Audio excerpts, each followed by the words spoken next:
Hey, folks, here we are. We might be drunk. We're back. We got an old fave here. Yeah, excited for this guest today, David Cross. I mean, not to nerd out here, but like, I hate the word like comedy education, but like, Mr. Show was huge for me though. It was like a huge show for me. It like taught me like. It was like cool comedy to me. Yeah. Well, when I first saw Mad TV, I had the same feeling, the same sense, I guess, that something special was happening in front of me. That was a huge. I rewatched some of the sketches today because just to in anticipation of having you on. I was like, man, they hold up. They're great, man. They hold up. There you go. Well, it was a different time too. You could get crazy back then.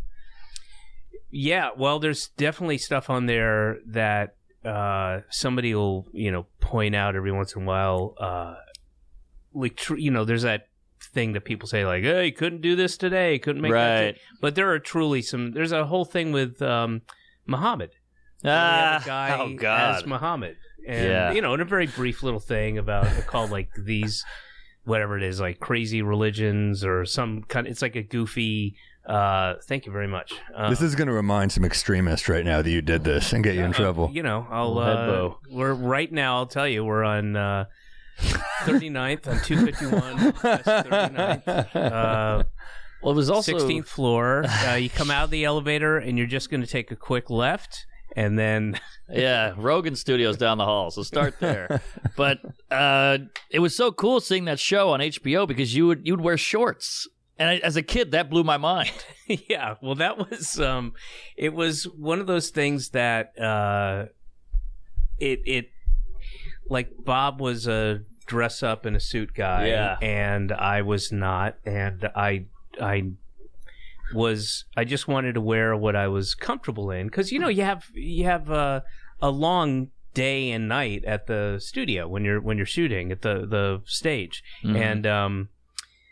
And I just didn't. I'm not comfortable in suits and it's L.A. in the summer. Yeah, right. And there's no there. They were the first several years were just shitty. Well, the first 4 were in a bar restaurant thing that we just sort of got for the first 4 tapings, and there's no AC or ventilation, and it was hot. It sucked. Yeah, I'm not gonna wear a suit, and I was also that kind of. To an annoying degree, comic who was like anti-authority, anti-this. We felt that. That was part of the fun. Yeah. So. No, I would if I feel I would watch it with friends. Like some of your friends get it and some of them don't get it, but the ones who didn't get it, I'm like, they're fucking dumb. Yeah. That was just the reaction. I mean, there was so many weird ones, like the monsters of megaphone crooning. Mm-hmm. For whatever reason, that one just like hit me. Like it's so weird and great. I think that was if I remember correctly, that was Paul F. Tompkins' idea. I think it was basically there was the Monsters of Rock tour, mm-hmm. and just the it was kind of about the hype and the marketing of it, and this is before Coachella and all that kind of stuff. And I think that was a great example of like a sketch that was like a certain kind of idea that was a very funny idea and didn't have a ton of travel to it or story, and then it just became this through everybody sitting around and working on it. But I believe it was Paul F. Tompkins' idea. Oh, he's hilarious. Yeah. Yeah, that was a great one. You must have had a ton of pushback from like suits on that show. Zero. Really? We had one note, which we took over the 4 years. We had one note, and you got to keep in mind this was early mid 90s, and HBO wasn't that established outside of a handful of things. I mean, like Dream On was a big show. I love Dream On. And but they didn't have a ton. It was pre Sopranos and obviously Game of Thrones and Sex of the City and all that kind of stuff. So they gave us whatever it was, the comedy block with Chris Rock, and I think we followed Chris, and it was Fridays at midnight and anything goes, and they told us like, and also we were cheap. We've got to be must have been one of the cheapest shows on TV, and And they just said, yeah, we want stuff that you can't have anywhere else. Yeah. That only exists here. And, obviously pre-streaming and all that stuff. And wish that was still the case. yeah, we literally one note. Wow. Yeah, I mean, 4 we do a years. Jimmy Fallon spot, and it's like, cut that, cut that, cut that. And you're like, what am I doing here? Yeah. Yeah, Oh, yeah. There was, I don't remember the entirety of the episode or but it was Bob and I looking back when we come out in the intros and we're looking back at our upbringing. And then I play my dad in like this, like 1920s, like raccoon coat and 23 skidoo thing. And Mary Lynn Rice Cub is, my wife, but so it's my dad and so it's me as a little baby and my dad, in air quotes, me, whatever, is giving a lot of attention to the baby. This little baby, a plastic baby, clearly a plastic baby. And Mary Lynn's like, what about me? What about me? I'm like, but look at this cute little thing. Look at this adorable little baby. And she goes, fuck the baby, and throws it down on the ground. And the sole note was, you can't say fuck the baby. Nah, you can throw it. You can throw it and you can say screw this or whatever it ended up being. Who cares about the baby? Forget this baby. That was the one note. That was That's it. so weird about comedy and notes. You can be like, I'm gonna kill myself, but then if you're like, so gay people, huh? They're loud. You're like, ooh, the gay loud. Yeah. Like, well, that was a joke. They're killing themselves is probably true. Wait, are gay people loud? Well, I just threw out something. I'm sure there are some loud gays out there, loud I'm sure and proud. there's some, but is that a stereotype? I just made one up because I was trying not to get in trouble. Puerto well, it didn't Ricans, work. They're You're they in a can't lot of swim. the comments are furious. Yeah. Yeah, man. That's what I love about those sketches. Though is like, I just never knew where they were going. Oh, I just yeah. never. I mean, we all were watching the Ronnie Dobbs sketch in here yesterday, and just the fact that it goes to a guy who keeps getting arrested, and then the turn is that he can't get arrested anymore. Yeah, Like, that was a real important part of the kind of the.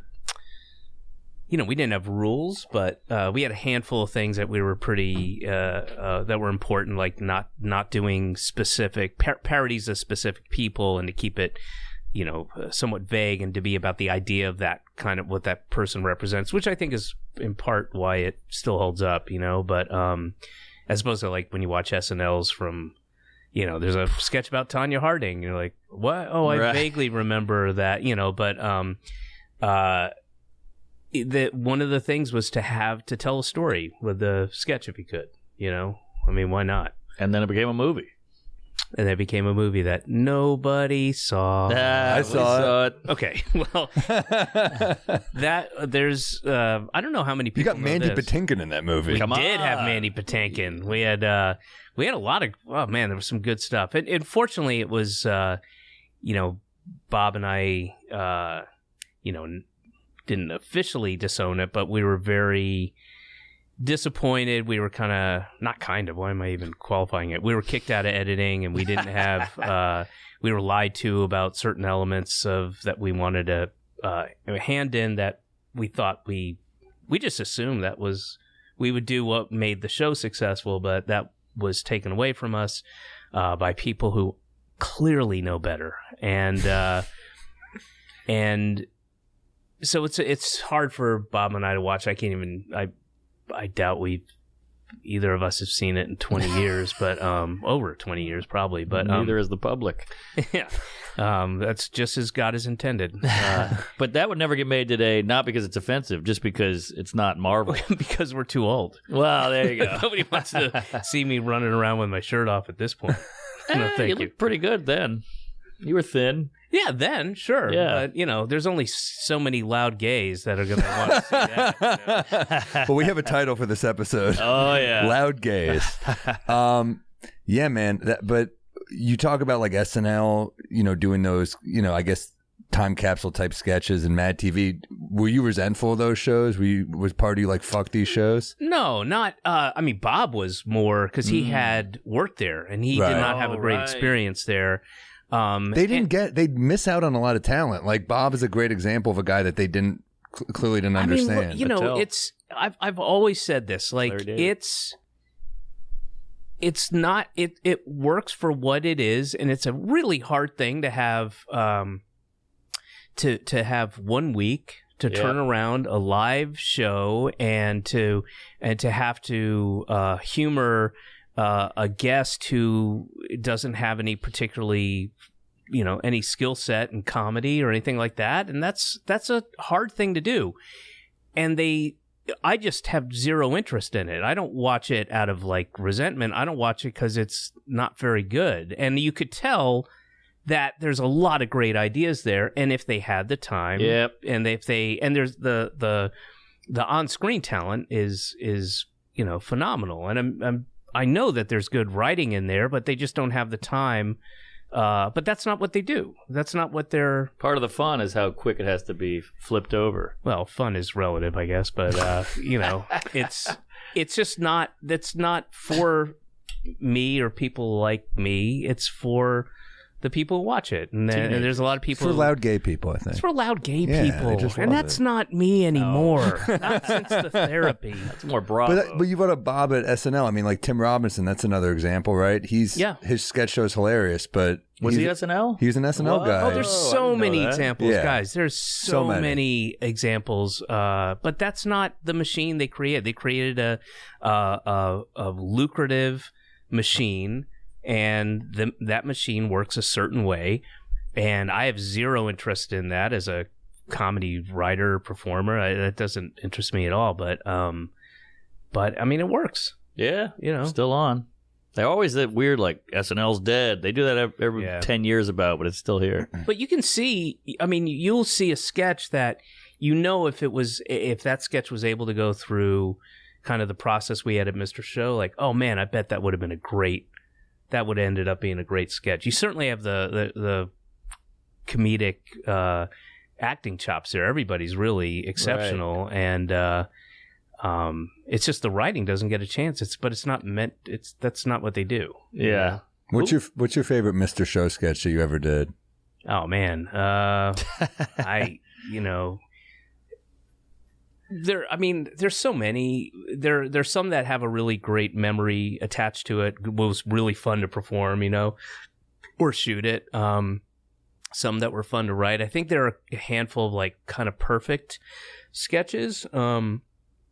I think my favorite, and I'm biased because I wrote it, but my favorite one that just has everything is the prenatal pageants, where the prenatal Pull it up. baby, they have it's you know, the southern kind of 3-year-olds and 5-year-olds pageantry stuff, and the acting in it is great. Bob is tremendous. The idea is fully realized. There's a lot of funny stuff in there, and poignancy, which I think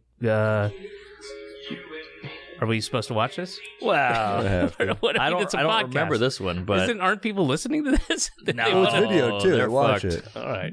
We get a lot of video. We don't have to watch the whole have to thing, watch but it. Well, it's fun to see it. that's the. Oh, I see.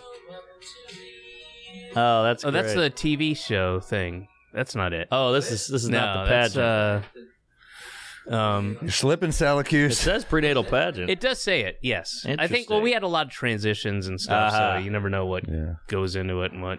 And who is on your writing staff? Any notables? Well, I mean, we had Paul F's great. Paul F. Tompkins, Brian Posehn, Dino Stamatopoulos. Oh, wow. Jay Johnston, B.J. Porter, Scott Ackerman.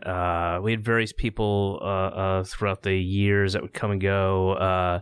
Bill Odenkirk.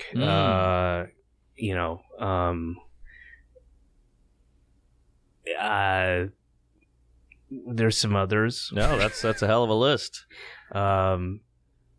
Oh gosh, I'm probably forgetting some. This is going to get me in trouble. You forget how long some people have been in this biz.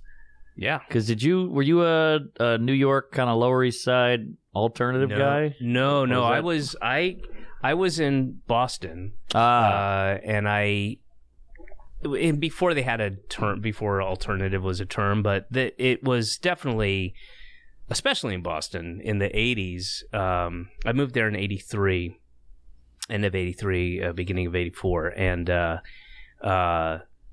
there was definitely like a kind of a division between two schools of thought for comedy. And then people who had their kind of had a foot in both equally comfortable in each camp, like Mark Maron, Louis C.K., those guys kind of did both. Yeah, did both very well. And then some people who didn't cross over to the other thing as easily. But Janine Garofalo was a big part of that. Oh, yeah. But there was it wasn't like we all sat down and, strategized it out. It just sort of was. And then we had our places to play. Like there was Catch a Rising Star in Cambridge. And that was definitely the alternative or quote unquote, whatever you want to call it, experimental, And then there were, there was, Nick's and Comedy Connection and various places that were way more of the, kind of blazer, brick background and roll your sleeves up and, punchline, set up, punchline. Did the same act for literally decades. It's a lot of those guys, yeah. Yeah. And they're great. I mean, like you would, it's some murder. of those guys are just so extremely talented and just in awe of them. But then when you see them over the years and you keep working with them and you're like, this is literally the same thing. I know. Well, I think that's why a lot of them become alcoholics. Oh, they were already Just alcoholics. I think it's hard to do that sober, but if you're hammered, you're like, it's like an autopilot thing. You can just kind of go on. But to be totally present for that, I think it is hard. And the pressure to kill. But then the option is don't become an alcoholic and write some new fucking bits. Well, I'm not defending it. I'm trying to make sense of it. Yeah, I don't know. I mean, maybe, but there was a big, there was kind of a macho element to it too. To murder. To what? To murder, to kill, all the time. To kill, yeah, and to be the top of that food chain, and I mean, like really talented guys, like the funniest fucking guys, but. It was a little depressing. Like, that they've been, because you know them personally, and that this certain thing happened. Somebody ended up in jail or whatever. Right. Something happened. And, like, you're not going to incorporate that into a bit. You can't. You're still doing jokes about paper towels. Right.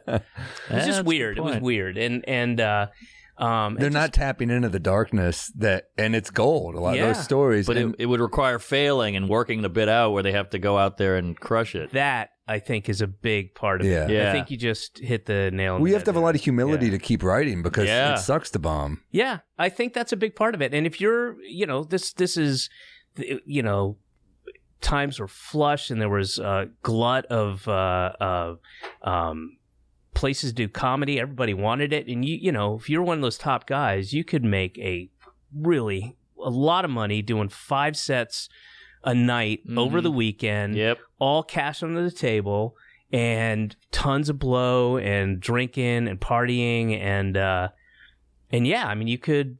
It's a lifestyle that would catch up with you, of course. Sure, but, I mean, it's tough to say no to that. Yeah. But I think Mark, I think the idea of working material out and not killing is just they don't do that. It's not part of their thought process. I know, but it's hard. I've got an hour right now that's cooking, and then you throw the new one in, and you just fall off a cliff, and then you have to get it back up. So I get it, but you still got to do the new. But then what David's saying, it's also true that you become that guy whose reputation is to kill. Yes. So if you don't kill, they're like, what the fuck? Yeah. Totally. So that's tough too. I mean, there's nowhere to really work out. They're not going to go hit an open mic or something like that. Yeah, well, if you don't have a following, you start playing gigs where they're booking you to have the killer set. Yes. Yeah. So it's tough. It's just a different mindset, a different approach, a different. You value different things differently. It's one thing cool about Louis is like when he was doing that an hour a year thing. Yeah. He'd have this great special. We all loved him. He was huge. He was, praised. And then he would come back with nothing, and he would bomb for like 3 months. Yeah, absolutely. And we were all like, this is the guy. And then 3 months and 10 days, and it was murdering. Yeah, that's how it's called work. Yeah. Yeah. And that part can suck, but it's also fun and it's thrilling. satisfying to. There's like a piece that you're just like I don't know, I can't crack this. I know there's an idea there somewhere. I've tried it, and it's just not worth the time. And then you are about to ditch it, and you just stumble across like, I'll approach it this way, not this way. Nothing better. It's great. It's a great feeling, and you nail it, and then it becomes, then next thing you're awarded a Nobel Peace Prize. You're at the Kennedy Center Honors. All kinds of stuff. You get a Skechers, promotional contract or a free pair of shoes. I'm going for Vans. I'm a Vans man. But then there's guys that you never see where I've never seen Mulaney try anything new and struggle. Every time I see him, he's just got gold. Yeah. There's some guys out there and gals who are just, just on it. Kumail was like that. Everyone's got a place they bomb, though. They must. He must do it like on the road, slipping it in, and then he's probably just smooth at it. You have to. Everyone's got that. Yeah. Because if we're watching Chris Rock miss on a couple, then everyone is, But that's what the cellar's process. for. Yeah. The cellar is for that, and there are a couple places. Don't forget, when you go to L.A., you go to the Improv, or there's a handful of places where, and it's mostly where there's a tourist crowd, and they don't give a shit if it's not your A material. They're thrilled that Aziz or Sarah Silverman or whoever is like, oh my God, we went to New York, we went to LA, we went to Chicago, and we went to go see a comedy show, and you're never going to guess who came down. Right. I don't think they care that much that it was, it wasn't 7 minutes of solid shit. They're just thrilled that, and who wouldn't be? You should be. But we're not Sarah Silverman level, Not yet. I mean, wait till the blockers kick in, and that loud gaze chunk that starts hitting. No, we no. We got? Oh, look, there we go, Mateo. Yeah. Oh yeah. But you've noticed that Mateo and Mark they share a similar. What? They look are similar. you serious? Yeah. Wow, that's the nicest thing anyone's ever said to me. I don't see it. Oh, I do. I mean, Really? maybe I get a stash. Mateo and I were making out the other night. Really? And I thought. Well, Mark, kiss him. Let's see if this works. All right. I'll see some resemblance. Do you not see that? I'll tell you, we're both. He's all Italian. I'm half Italian, so maybe there's something there. But Just look at that. he's Come like on, a guys. That looks sexy like guy. you. It looks like you doing a character. That's his personality, by the way. Yeah, But that'll get me canceled. but no, it is interesting. I mean, do you still tour a lot? Are you on the road a lot? I'm about to go out and tour. Thank you for setting that up, Sam. That was beautiful. That was just perfect. Why, you can go to my website, officialdavidcross.com, and you'll see the dates. And if there are tickets available for some are sold out. Sure, I'll say that. Ooh. For the tour, it's called, there it is, Worst Daddy in the World Tour. And you can go get tickets. It starts in early March and will run. The first leg is up, so please don't, if you don't see your city or town, I will be going to more places in Canada and Europe as well, so don't get upset. We will be putting the second leg dates up shortly. But yeah, there's the first leg that goes from March into June, I think. A lot of great rooms here. Talia Hall. Oh, yeah. Good stuff. Danforth just did that one. That's Love a hot Danforth. one. Great Yeah. room. Which city is that? Toronto. Toronto. Oh, I recorded nice. a CD there. Oh, wow. Yeah, you use our buddy to open a lot, Sean Patton. Yeah, Sean's going out on this tour. Oh, yeah, I love Sean. Sean's Our guy. opening up. Yeah, we love he's him. great. Great comment. Tough follow, I bet. I mean, he's a high-energy fat guy. I love him. I love his brain and his how quick he is and how extemporaneous it all seems. And he's great. He's just one of a the good guy, loud too. fats. Yeah. What'd you say? One of the good loud fats. One of the good loud fats. Yeah. Great I don't want to call storyteller, him too. fat. He's not Well, fat. he's portly. Yeah, he just got out of a relationship. He looks good, ladies. There you go. He looks Go very here. good. Did that not? Yeah. Oh, I didn't know that. yeah. Oh, I that's did the too open bad. relationship, which always works. Yeah. Oh no. Jeez. Yeah. Oh, that's a And- bummer. I don't know if we should be saying all All this. right. She's got a ukulele. She'll be fine. What the hell?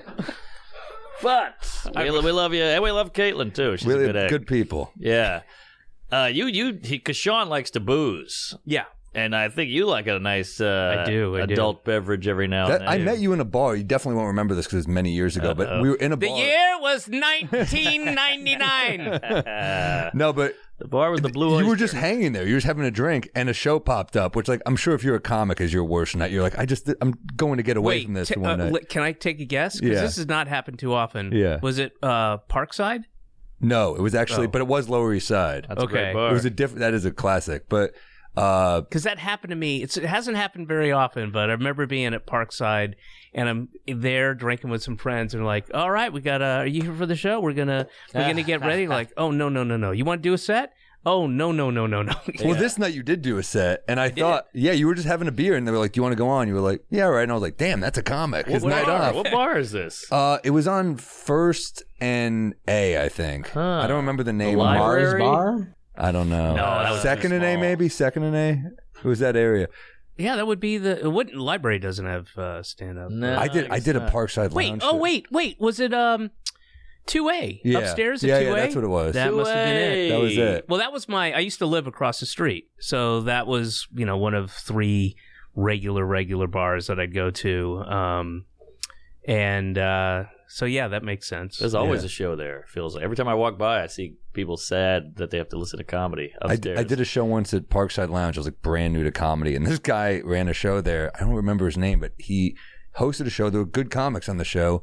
He has a full-on racist meltdown. It was like a Michael Richards thing before Michael Richards. He just starts chanting the N-word. He walks the entire room. Wait, he was a comic or he was putting the show together? Both. Oh, dear. Yeah, he just goes on a full-on screaming the N-word, chanting it, and everyone's like, what the fuck? They walked out one by one, single. No one was left. And then he said he was going to throw me on. And I'm just sitting there, and he walks over to me, he goes, yeah, it didn't work. And I was like, what, you thought that was going to work? Oh, that was a bit. Yeah, he thought that was like performance. He thought he was like doing some like performance art thing. And I was like, yeah, you should have run that by someone. I can't believe you saw Sean Patton. Brutal. Jeez, that's crazy. There was a lot more performance arty. Remember, what was that place? Rafifi? No. You see I saw Jimmy Fallon there years ago. It was on A and second. Or first, A and first. Oh, Face Boy had an open mic there. It was a famous bar and had an upstairs. There was always celebrities in there, but they had what they called the art A stars. and first would have been like there was the library. No, I know the library. It was across the street from the library. So Double Down, or I know that one. No, it was a couple doors up. It was 2 floors, but it had a. Oh, it's the Irish place, the Mary O'Malley's or whatever. They had a second floor. Okay. It used to be something. It was like Anyway, I'm going Maybe that's way back. Something like that. But yeah. There was a mic. There was these guys called art stars. That's what they called themselves. And there was all these performance artists. One guy would do slam poetry. One girl would do the vagina painting with the brush. No, thank you. It was the whole thing. And then I'd go up as a traditional stand-up, and they were like, square, dork. So that was those rooms would have a way of making me feel uncool. Oh, yeah. Because I do a lot of like set-up punch jokes, too. So if they're not working, you're just kind of like, well, listen, guys, nobody is not going to like your stand-up if you have a traditional thing. Nobody at those places are going to go, hey, this guy just said a setup, and then the setup had something funny at the end of it. I know, but that's in our head for some reason. That's how you felt. Yeah. It's not.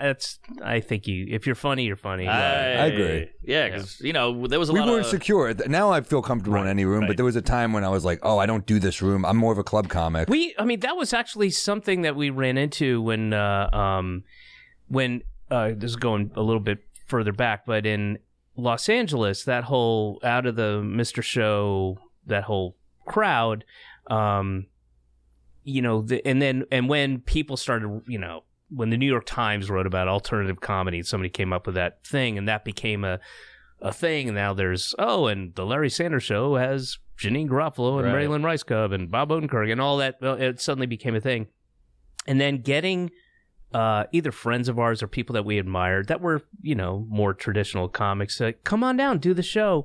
And this happened a bunch, and people would be really nervous. They would had that thing in their head, like, Yeah. what am I? There's it's like, what is it going to be filled with punk rockers having a mosh pit? You know, right.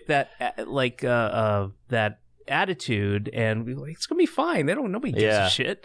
Just be funny. You're funny. It'll be fine. Don't worry about it. I know. But don't you think that some people thought your comedy style, like this show, was so original and kind of a cool vibe that maybe that you look down on a more traditional style?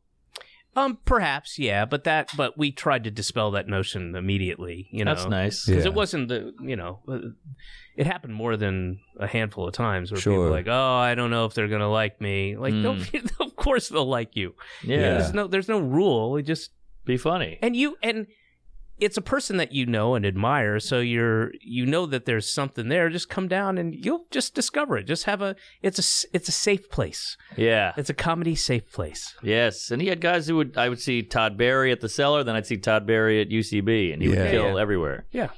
Yeah, Todd is hilarious. Man. Yeah, just a funny guy. What about what do you get recognized from the most? Because you've done so much stuff. I mean, is it Arrested Development? Is it Mr. Show? No, it's I was reporter number 3 in the Amelia Earhart story. Nice. That's big. Come on. It is big, and I does she show up at all in the movie? Yeah, it's her story. Oh, nice. And a lot of people go, excuse me, I'm 92 years old, but if I remember correctly, weren't you reporter number 3? That's pretty cool. In the Amelia Earhart story. And we go, yeah. Tobias. Yeah, it's got to be the main thing by far. And then, you get your random... I was at a bar. Sam, you're going to love this because I was at a bar by myself drinking the other night, and I got a note on a piece of paper bag, brown paper bag, just torn off, folded. The guy put it in front of me and then walked back to his table. Said, "Thank you so much for Todd Margaret. I'm a big fan." Whoa, that's nice. And he was a middle-aged black man. Hey, nice. you never know. Yeah, there's another one in my corner. Yeah. Now we mentioned you like to booze. You're at bars alone, and I heard on a pod you mentioned you did crack once. Yeah, and you said you get it. Yes, it was really. I want to say it's life-changing, but the fact that I stopped was that's the tough an affirmation. You did it just once. Yeah, it was a long once. The once part like a took. binge. It was so I was in this would have been 2022. This was in London, and it was around I want to say 2006. Crack in London? Maybe they have 2006. Crack? I didn't know they that. got everything, yeah. And it comes with free healthcare, so it's not the worst. Sure, that helps. But and I was there's this guy, and I've mentioned this guy, and people are like, "Oh yeah, they know his name or whatever." He's dead now, but he was famous. I didn't know this at the time. I was in Camden, and which was kind of an older, kind of sort of the where hippie meets punk kind of aesthetic, and there's this guy who used to sing, and he was like kind of very punkabilly look and leather jacket and greased back pompadour, and he would be in the back of this fish and chips place, very small place, and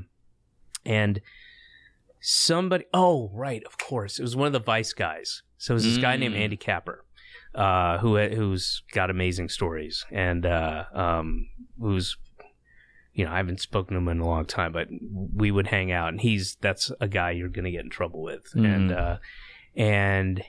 we were there with this a friend of mine who happened to be over there, and we ended up with this guy and these two out of central casting for London, I would say they were probably early 40s, late 30s, but looked older and just kind of beaten up, but very cackly women. And we ended up kind going back to his flat, which was like up some stairs, and I remember a fish tank that just had dirty dishes in it. It was like a fish tank, not with fish in it, but just like an empty fish tank. It was just filthy. The place was filthy, and doing crack and going, this is, and with like really going, I like this. I like the crack, but I smoked this thing that made me like the disgusting thing that I was in. It wasn't like an hallucinogenic, or you didn't think about stuff, and I didn't think it wasn't even like crystal where you're like, my future is bright, I love life, this is great, I'm gonna walk around and just enjoy the thing. It was just until you're actually inhaling it, I'm like, this is awful. What am I doing here? People willingly. Well, how did you even get to that point? It just was it going around? Yeah, and we bought it. We knew what we were doing. Okay. No, we knew what we were doing. This guy Andy got us to introduced us to this guy. This is what we're going to do, and this is what we're going to do for the next hour. But that next hour turned into till dawn. Here's the other important part to this is I have a show that night. I'm doing a month-long residency at the Soho Theatre in Soho in London, and it's important, you know. Yeah. And I'd always made a deal with myself, always that I still have. Like, if I ever drink too much, get too high, you know, do too many drugs, whatever the thing is that prevents me from doing a show and doing the show like I can do it, then I have to quit. Ooh. And I have to quit. I like that. Because I can't have that. And that's a bad sign. And I have a very strong tolerance, huge resiliency for that kind of shit. And I'm like, if it gets that bad, and that was the point, because I wanted more. Yeah. And it's probably, at this point, sun's up. It's probably 7 a.m. Oh, boy. I have a show that night. There's been no sleep. Yeah. You know, I had a show. I had a show every night. And then ended up in Camden, and then at whatever it was, 10 o'clock, started to smoke crack, and I was still there. And I'm all money. Like, yeah, I got money. Here you go. What is it, 50 pounds? Here's 50 pounds. And I got 50 pound notes, and I'm happy. I love it. Yeah. I'm in this filthy thing with strangers that I can barely understand them. Are you guys talking, or is it just kind of silence? I don't know. Maybe. Yeah. I don't know about. Yeah. I don't know what it was, but can you describe what crack feels like? Because we have some. If you need it. It wasn't. Again, it wasn't hallucinogenic. It was the closest thing I can compare it to is kind of like a little bit of crystal meth, where you're not like totally jacked. Yeah. And you just, everything has a little bit of a shine to it. And like everything's like, you know what? Like if I ever had crystal or any kind of like meth or something like that, or like Coke. Coke is like a not as good version of that. Can I do like the scotch instead? Paper plane. I want to try the scotch. Sorry. What's paper plane? Oh, you've never had one of these? Cocktail here. No. Let's make them a paper plane. This 3 papers. But also, I want to try the Glenmore. We have a scotch that our whiskey partner Christopher Hart sent in called Glenmore. It's from the 1970s. Yeah. So we want to try it. He sent us all kinds of cool shit. He sent us a bottle that was like rectangular that men would put in their briefcases. Oh, yeah. I mean, it's really cool old shit. Do you want to try the scotch? I'll take a taste. I just want to try a little. Yeah. No pressure. No, it's not. I'm sorry, we didn't mean to interrupt the This crack. guy did crack. So what happened with the show? Crack. It's an upper. It just is the kind of thing like where, you know what, I'm just gonna hang in tonight, and then you do a little meth, and you're like, you know what, fuck it, I'm gonna go out, I'm gonna go have a drink, and it just makes I have a tendency to be antisocial and just be like, nah, I'll hang in, and then I would just go out. Of course, this is a different person I'm describing. I was single. I was in New York. I wasn't married or didn't have a kid or any of that. And I was kind of on top of the world. And, you know, and I was in New York City with money. So, hell yeah. It was a different circumstance. Thank you. Thank you. So it was similar to that. Hey, to crack. Yeah, I mean, as long as you don't get addicted, I say give it a shot, because I've always wanted to try heroin, but they say one will get you addicted. That is smooth. That's all right. That's pretty good. It's no bodega cat, but it's not bad. Not as good as our whiskey. Yeah, we sell our own whisk. Do you? Yeah, we got our own hooch. How do you do that? How did that happen? We just said we wanted to make whiskey, and A distributor hit us up. yeah. So you don't truly make it. You just No, We we just hawk it. You just we got a hawk label. it. We label Yeah. it. You got a label, and you're selling Yeah. the label. Yeah. Excuse me, but we got a commercial It every sounded week. like a bodega cat there. What the hell was that? A little queef. But yeah, all right, so That's a crazy story, don't do man. crack, folks. Yeah, don't or do do it just once. Just stop, just once, and Yeah. that's the thing. I would have kept doing it. It really. I get it. I mean, I get Yeah. why people. It's terrible. It would just destroy people and families. And, Sure. And it's the kind of thing that I imagine it's. You're. If you're in the setting where you're doing crack and you don't know anybody and it's dangerous and you should be suspicious of everybody, but then you take that crack and that all goes away Right. times 10, Yeah. and again, it's not like, oh man, this is really cool and interesting, or even like getting high where you're like, oh, I'm just chill and relaxed and I'm enjoying this. I'm hearing things in this song that I didn't hear. It's just, I can't really. Just feel good.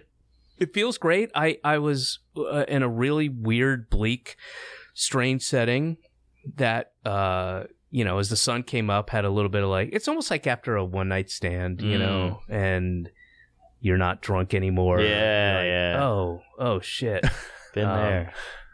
But your friend Andy must have known he was putting you in a situation that could have ruined your life, right?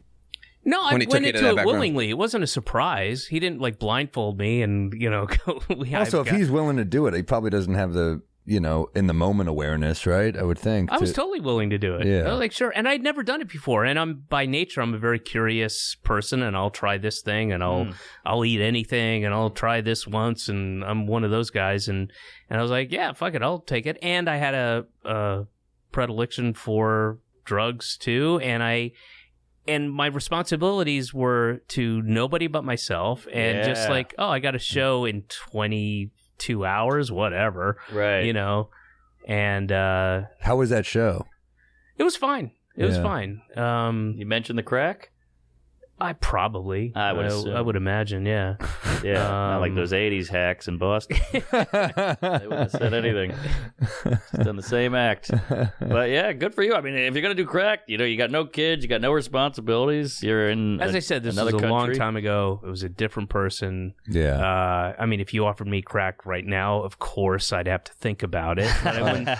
Salamanca? Bring it out. I'm all out. Well, what does it last? Like 2 hours, I'd say? I don't know. I don't think that much. Oh, okay. I don't. I mean, we probably Yeah, but you keep going. Is the Yeah, problem, that's right? the problem. probably bought. Oh gosh. Because we had to get it. It wasn't, the guy didn't have like a briefcase full of it. It was, but this guy was connected. And so I don't remember if somebody went out or somebody came to the door. I just don't remember.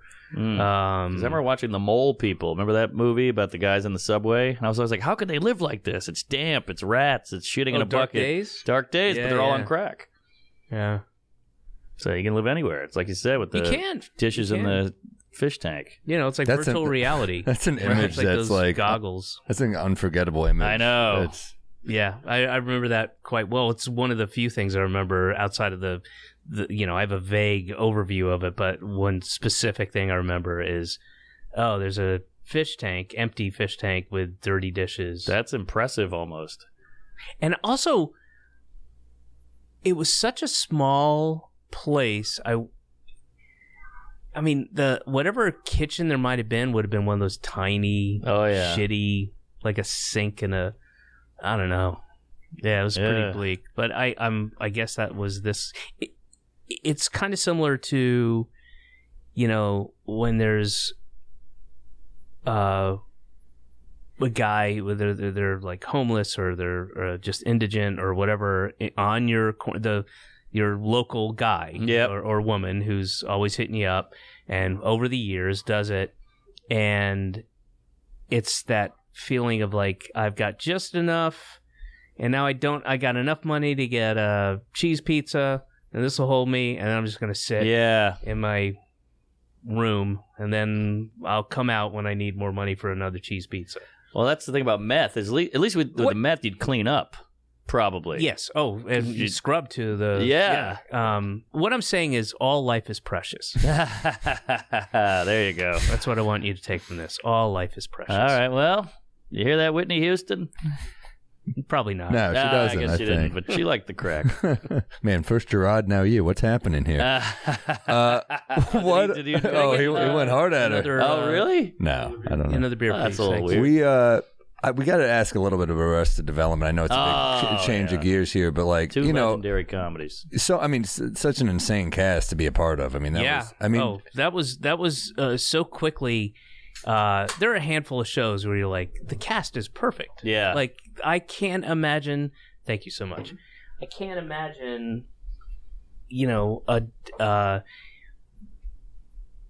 other people in those roles. Right. Like, and Ron Howard directing. Or narrating. Yeah, narrating. Sorry. It was an amazing cast that kind of got pulled from every corner. And you think about, nobody really knew who Michael Cera, Alia Shawkat were, and only, I was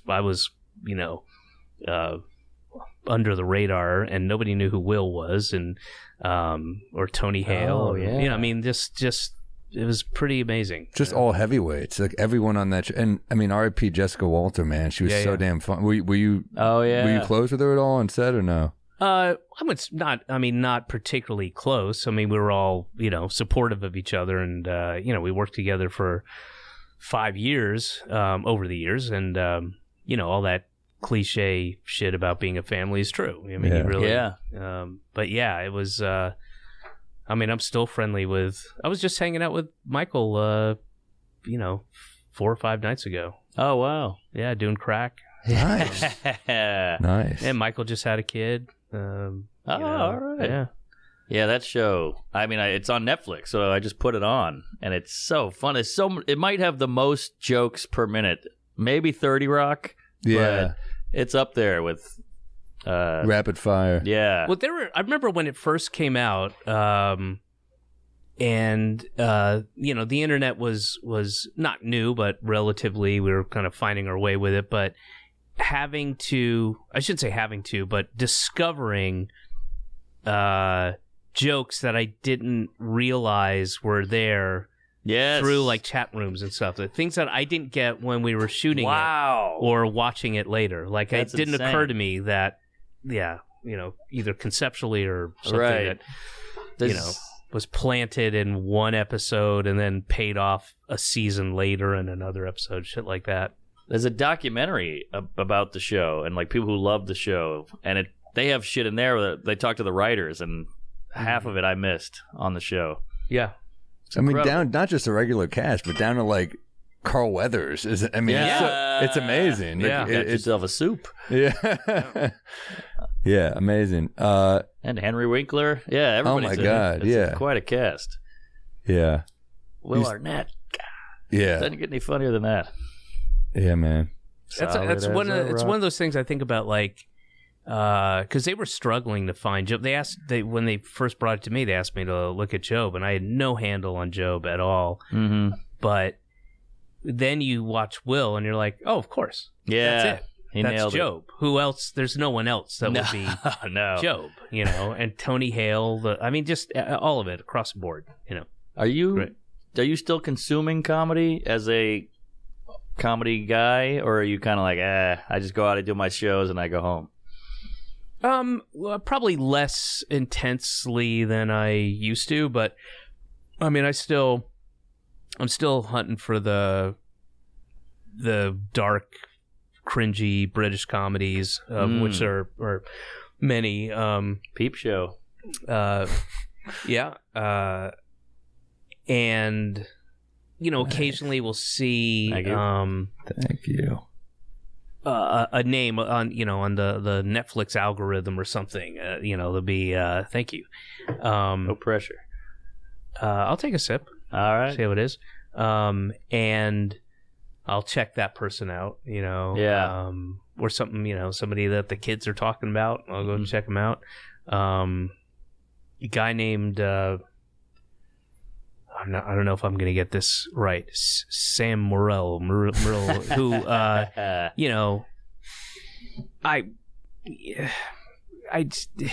didn't know if you. Oh, were there he there. is. He's up on the thing. There he is. Okay. Oh, there that you go. guy. Yeah.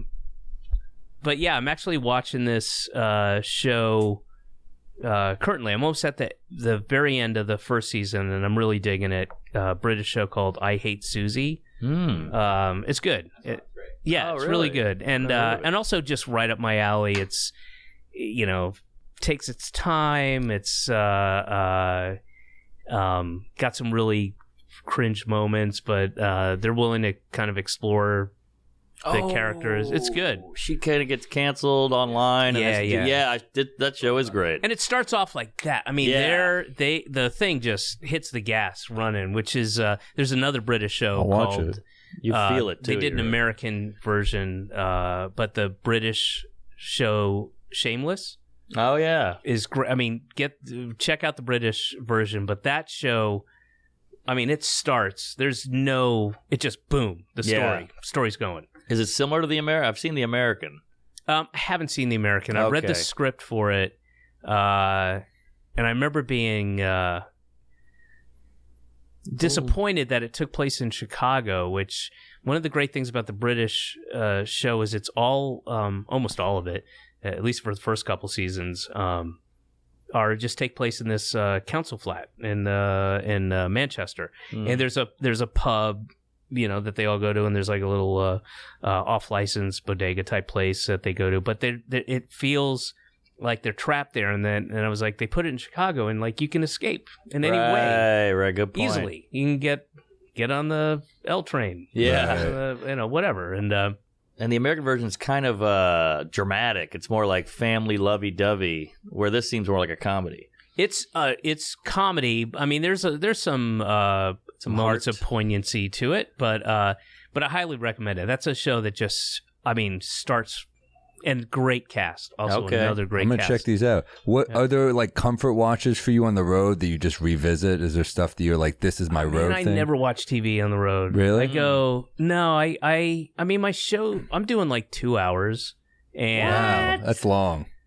Yeah, it's indulgent, and I shouldn't. And at some point, we'll see how it works out with an opener. Because usually I go out and I just do like an hour and let's say an hour and a half, and then I'll come out for like an encore, sometimes a second encore.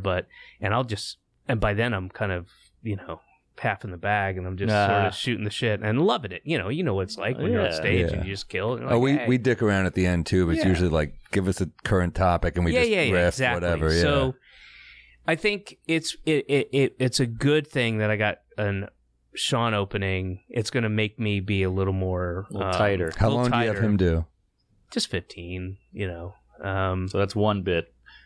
Well, I'm kind of similar. My bits are long. Oh, man. yeah? When people are like, "Can he do 5 minutes?" Like, no. I can do 12 seconds, or I have plenty of like little jokey things, or I can do 9 minutes. So do you get the guy like, oh, I want to see Tobias, and now you're talking about politics? Oh, not so. I mean, my 2016 tour, or was it 16? Whatever it was Make America Great Again. I want to say that was 16. That one had a bunch of people like would walk out all the time. Really? Yeah, on the whole tour. I mean, I can count on one hand the shows, not including Europe, that people walked out, and sometimes angrily, sometimes really did not care for. But was there a joke that walked them, or was it? Just enough with the anti Trump or Republicans or Catholic bashing or whatever it was that they didn't like. Right. I'm not Mormon, but I'm not going to stand here and listen to you badmouth Mormons or whatever. That's usually who's most offended is people that aren't the thing you're talking about. It's true. On behalf. Yeah. Yeah. There's a lot of that. I've never seen on behalf of another religion. That's a new one. Yeah. But I'm projecting, assuming that, but not so much anymore. Occasionally, I just did this little kind of mini tour to get ready for this bigger tour I'm doing in March, and everything was great. Like sold out, everything was sold out. It was awesome. But there were two. There was Washington D.C. and Birmingham, Alabama, I think was the other one, and it happens, friends of friends are like, hey, we got tickets to the guy from Just Shoot Me, or did you ever see Men in Black? Well, that guy, whatever the thing was, and I forgot about that. and that's how they know me, and they don't even, it's not that they know me and they're excited, it's just like, you could tell somebody brought them. Yeah, It was part of a night. And people aren't like furious. They're just like, it would be the same thing if you went to, an evening of white Christian nationalist racist comedy. You'd be like, yeah, it's not for me. I'm leaving. Speak for yourself. It would be interesting to watch that, though. Just to see what the hell they do. You dealt with this when you opened for JB Smoove, remember? Yeah. There were people that were mad he wasn't Leon. Yes. There was Curb. a lot of yarmulkes out there walking out. Oh, this is nice. Isn't it good? Yeah. Paper plane. I feel like we've kind of jump-started the popularity for this. We're getting tagged in this constantly. Wait, I want to go back. So people would go see JB Smoove. Yeah, in the heart of Curb. And he would come out to ba-ba-da, ba-da-ba-da, and it's all these Jewish people going nuts. Yeah. And then he would talk about eating pussy for half an hour. What the fuck are they thinking? I know. What are they thinking? Because I have zero sympathy for those folks. Oh, no. No, but it's just a weird... I mean, it's annoying for JB to deal with. Yeah. But it was a white crowd for sure. Yeah. Yeah. Which I thought was... He's a really funny guy, though. Oh, hilarious. Yeah, I knew him way back in the day, way before Curved. I can't remember from what. But yeah, like L.A., Los Angeles. Well, he has that old story about how he was driving from St. Louis to another gig in a snowstorm, and he had like $8 to his name, and then he got the call, like, you got Curb, and he was like, I was about to be on food stamps, and it just saved his life. Yeah. He was just like a road dog. Yeah, he's a really nice guy, too. Good guy. Yeah. I told you, I opened for McCaroline's. He's murdering. I leave to go get a beer. I come back, and he's climbing the diamond on the wall. That's how high energy he was. Yeah. Are there any comics starting out that you were like, oh, shit, this guy's awesome, I got to kick it up? Or like when you were in the 90s or whatever, we were like, this is the dude. That were peers of mine? Peers or people that you just looked up to? Well, I mean, yeah, they're like the people that, and we had a, as you guys know, it's a very, very supportive group of people. I mean, you don't get this kind of jealousy that you find in other aspects of the arts. You don't find like backstabbing. You don't, at least my experience is people are really supportive of each other. And it's one of those things that everyone could kind of relate to an actor's situation, whether it's good or bad, but even if they're not an actor. But with stand-up, everyone has that thing in the back of their head, like, you truly don't know what this is like unless you do it. Oh, yeah. And you do it a lot. And you will have really high highs and really low lows. And it's just not that applicable to other things you do in life. And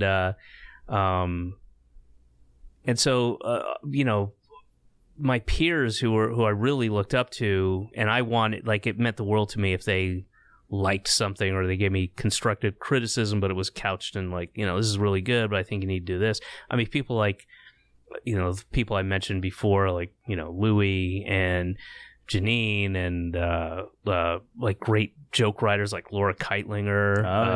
I mean, just great joke writers, and Sarah Silverman and Dave Attell and that whole group of people, and we were all friends too, and then coming out, and the people I looked up to, like when I was a kid, it was Richard Pryor and Steve Martin, and then later Stephen Wright and Bill Hicks, and people I got to meet, which was a thrill, and Gallagher too. Not his brother. I was waiting for one. Yeah. Well, that's the cool thing about comedy is like I could see you opening for a Bill Hicks and he'd be like, "This guy's weird," or "This guy's a little off the wall." But the cool thing about comedy is if it's good, you'll get a show. Like you can be seen as off the wall by one guy, and then another person can be like, "This guy's brilliant." You still made it. Yeah, there was this. This is quite tracking with what you were saying, but it's similar in that when I was younger and I was taking whatever work I could get, when I was still in Atlanta, which is where I started. Was the Punchline the club there at the time? Yeah, Punchline in Sandy Springs. And now there is still Punchline, but it's moved. I think it's in. It's connected to a diner. Yeah, you hear that cash register during your set. Milkshake machine. You see the Jello in the little thing. Yeah, and the glass. But there was shit. What was I going to say? I totally lost my. Starting in Atlanta. The drinks are kicking in. Starting out, you take all the work you can get. When I'd go out and I would do, I was opening. I wasn't even middling. I was just opening for various people. It's some I connected with immediately, some I did not. But if I hadn't seen the headliners act yet, and I came off stage, and then they would say like, "Man, you got some balls, kid," then I knew they were going to suck. And that's almost 100% of the time. Wow. That was a good arbiter of what their act was going to be when they. I can't believe Cosby said that. Yeah. Boy, I'll tell you, you got some guts, kid. Or you get one of these. Yeah, exactly. Yeah. That is. But do you remember opening for anyone that you were like, "Oh, that's a fucking killer"? Like in Atlanta. Someone that give you a kick in the butt, like, "Oh, this is what it's like to be a headliner." Because that was a room, that Punchline. That old one? My gosh, no. Not really. And that's just luck. That's just, there were so many people coming through. And there were two main clubs there. There was a Punchline and the Comedy Spot, which isn't there anymore. And yeah, I didn't have the luck of, but we'd also go. We'd go when we weren't working and sit and try to get half price drinks or whatever and sit at the bar and just watch comedy. But nobody that kind of kicked my ass like that. In Boston, yes. When I got up to Boston, there were many people who were you seeing Stephen Wright when you just got there? I never saw him do stand up. No. He's actually in somewhat, he was responsible for his manager. So, Lauren Dabrowski, who unfortunately isn't with us anymore, who was part of my sketch group. She was a stand-up, again, a foot in both worlds. I had this sketch group there, and then she went on to be the head writer for Mad TV eventually, but she died of cancer, unfortunately. But she was good friends with Stephen Wright, brought Stephen Wright to see me do stand-up, because my stand-up was, weird and edgy or whatever, but also raw, like really unrefined, and still finding my voice and figuring things out. And he convinced his manager to come up from New York. Wow. And that at that point, our manager only had 3 clients. It was him,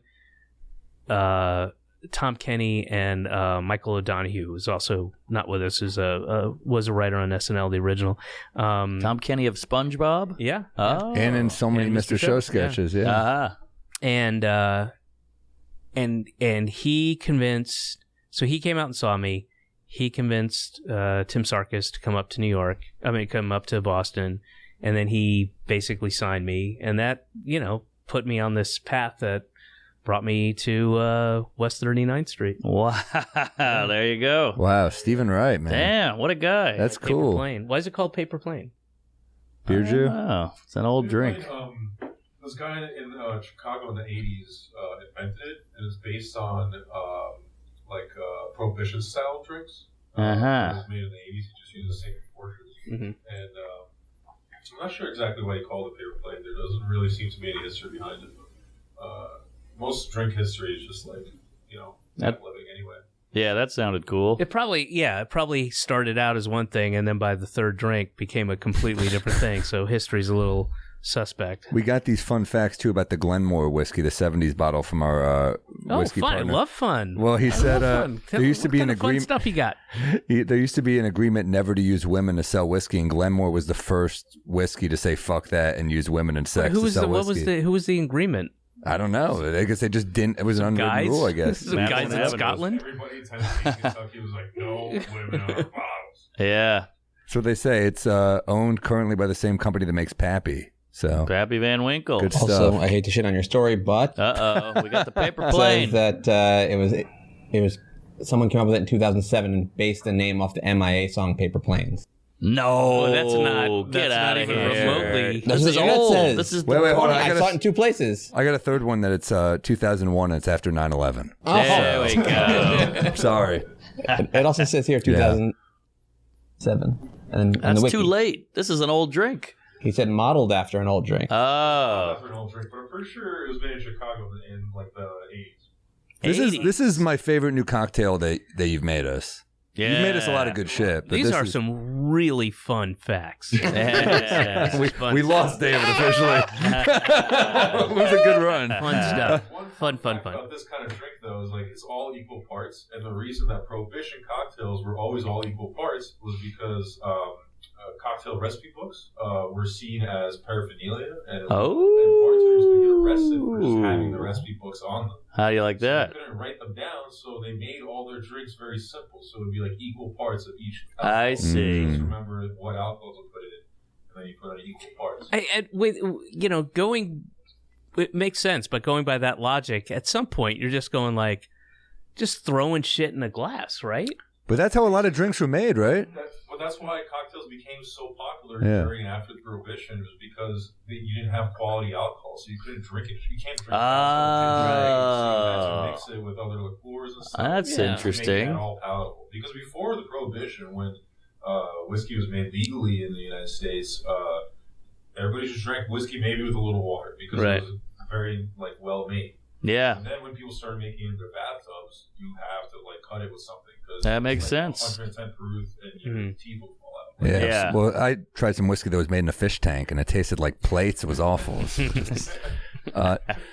But no, it's interesting. I mean, this and Corpse Reviver number 4, I think, are my favorite ones. I don't you remember made, that so, one. Yeah. My favorite is the number 2, though. But that's the most popular, too. Oh, okay. Do I have to see I've only had the first one. Do I have to? Yeah, man. Do you have any pet peeves? Anything just bothering you? I do. Aha. Can I take a piss first? Please take a Please. piss. Yeah, let's Just pause take a it. little break. Show the man Yeah. where the urine is.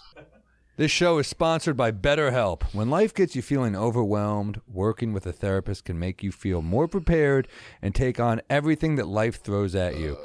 I think therapy is very important. I'm in it. Mark is in it. BetterHelp is the therapy option that's convenient, flexible, affordable, and entirely online. You fill out a brief questionnaire, get matched with a licensed therapist, and switch therapists anytime for no additional charge. Easy! If you want to live a more empowered life, therapy can get you there. Visit BetterHelp.com/drunk today to get 10% off your first month. That's HELP. That's BetterHelp, HELP.com/drunk. Hey, folks, feel like your best self in 2023 with Liquid IV. I got about 9,000 bags of this stuff. I got to bring it in here because we're putting the booze down. In just one stick, you get 5 essential vitamins and 2 times faster hydration than water alone. My favorite flavor is the strawberry. Very good, tastes good, goes down easy. Use it first thing in the morning before a workout when you feel run down, or after a long night out, or on long flights. I love it. I drink a lot. We both do, so might as well put one in you. Get those vitamins and nutrients going, because Lord knows that poison will take it out of you. Free from gluten, dairy, and soy, it contains the 3 electrolytes, 3 times the electrolytes as traditional sports drinks. Uses cellular transport technologies designed to enhance rapid absorption of water and other key ingredients into the bloodstream, baby. Grab your Liquid IV in bulk nationwide at Costco, or you can get 20% off when you go to liquidiv.com and use code DRUNK at checkout. That's 20% off anything you order when you shop. Better hydration today using promo code DRUNK at liquidiv.com. Tell your Valentine to skip the chocolate, roses, and romantic music this year. All you want for Valentine's is Displate. Get your own artwork printed on a one-of-a-kind metal poster that takes 20 seconds to install. Oh, wow. Look at this bad boy. Oh, my God. Good poster. Really seems to care. Triple Lindy. Oh, my God. Love that. 20 seconds to install here. They have millions of designs available and officially licensed designs from Star Wars, Netflix, Call of Duty, and more. I mean, look at this. This is perfect. You get Rodney's sweet behind doing that Lindy. Yeah, love it. You're a melon. Oh, he'll tell you. You're all right. You're all right. Your poster comes with a magnetic sticker, so you could just pop it on the wall and hang your poster. No power tools, no wall damage. Easily switch out a new poster in seconds. Click the link in our description to see some of our favorites and get yours ready to hang a piece of art. Save 22% if you buy 1 or 2, 33% off if you buy 3 or more. Discounts will automatically be applied to your cart when you click the link, or use code DRUNK when you visit displate.com. That's displate.com, code DRUNK, or click the link in our show notes. Yeah, Dave, do you have peeves? I do. One of the I have a couple. I have many. Please. And the first 2 are kind of attendant with each other. But I really despise angry, like 0 to 60 want to hit, want to punch, or just knock with my elbow. The people who come out of the subway and then stop right there and they get on their phone to look for where they are or whatever. The people you run up the steps and then they just stop right there. Yes. And it's infuriating, and that's not just a New York thing. I've seen that everywhere, where people, you come off and they just stop, like, oh, look at where am I? Do I go this way or this way? Or let me check my phone. And yep. It's not just directions. I think it's like an addiction too, that they just like they went up steps and they need to just look at a text. Whatever it is, just like fucking move. There's a million spots you could stand. Kind of similar is, and they're both the idea is like I'm not thinking about other people. Yes, and it's the when you're in a line, it can be small, it can be long, at a place to order something. When you get to the front of that line, or whatever that thing is, deli, sure, coffee plate, whatever the thing is, and the menu's right up there. There's no mystery. There's nothing's hidden. And then there's a long line. You've been in it, right? And there's 9 people behind you. And then you get up there, like, yes. Oh gosh. Oh my god. Oh my goodness. Which one is? I think I want. Is anything? It was. Yeah. I guess I'll get the macchiato.